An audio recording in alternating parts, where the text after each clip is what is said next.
Mirentxu Azkarragak 2012an bere aitaren segida hartu zuen Sarako Atxurialde etxaldean. Hasieran baratzegintzan instalatu zen, baina duela urte bat, pentsatu behar nuen beste egiteko manera bati, bezko bat ditut bizkar arazoak, eta baratzegintza biziki zaila da. Orduan erabaki dut Euskal Segia egitea, parte batean. Helburua da Segian tailer desberdinak egitea, ez dut bakarrik egin nahi gauz bat, Paske maiz gertatzen delarik zerbait edo animalekin edo aroaren gatik negutegian, segidan dena galtzen duzu. Eta bere behar berriei erantzuteko zuhaitzak landatzea erabaki du. Segientzat izanen da itzala, izanen dira gaztain ondoak ere gaztainarentzat, adibidez, ez segidan biztan dena, urte bat zen buruan. Gero hemen negutegiarentzat arazoa dugu aizearekin, orduan landatuko dugu esia handi bat aizea mozteko, ezke baditugu hainiz arazo plastika hausten zaigu. Eta oiloentzat beste helburua, desberdinki landatuak, ez da segientzat bezala landatua, hori da itzala ekartzea animaleri eta janaria. Honi agro-oiangintza deitzen zaio, eta zuhaitzek dituzten onurak laborantza ekoizpenetan erabiltzea du xede.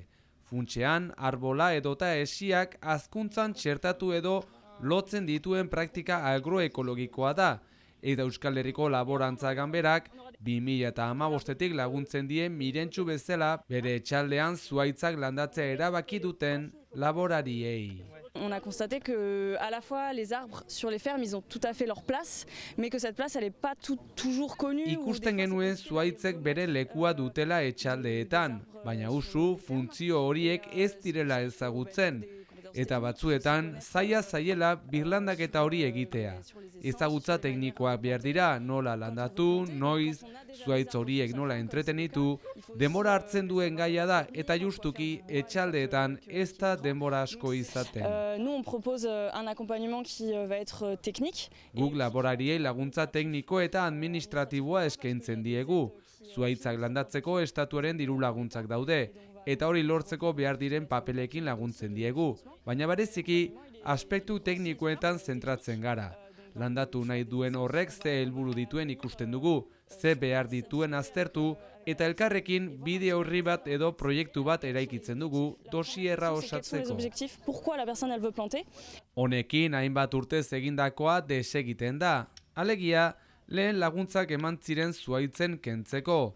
Horregatik, kontzientziazio lan bat ere beharrezkoa da eta hori ere egiten dute. Pixkanaka, bere fruituak ematen ari den kontzientziazio lana. Et du coup, depuis une quinzaine d'années, on a accompagné presque une soixantaine de paysans sur ce sujet. Azken 15 urteetan, 60 bat laborari lagundu dituzte agro-oiangintzan. 35.000 zuhaitz landatu dituzte, 35 kilometro esi orotara eta etorkizunean bide horretatik jarraitzea espero dute. Zuhaitzak onuragarri lurra eta laborarientzat baina baita gizakiarentzat ere. Eta horren adibide, Senpereko San Kristof nekazaritza edo laborantza lizioko ikasleak. Aurten proiektu honetan parte hartzen hasi dira, konzentrazio arazoak dituzten ikasleekin. Klase hori sortu duela 6 edo 7 urte. Eta klase txikiak dira, beraz elgar ezagutzen dira, garlan egiteko ere untsa da. Eta praktikatzean gero hobetzen dira izigarri fite hor kasik urtero baitu bak pro egiten dutenak edo BTS hartio egiten direnak.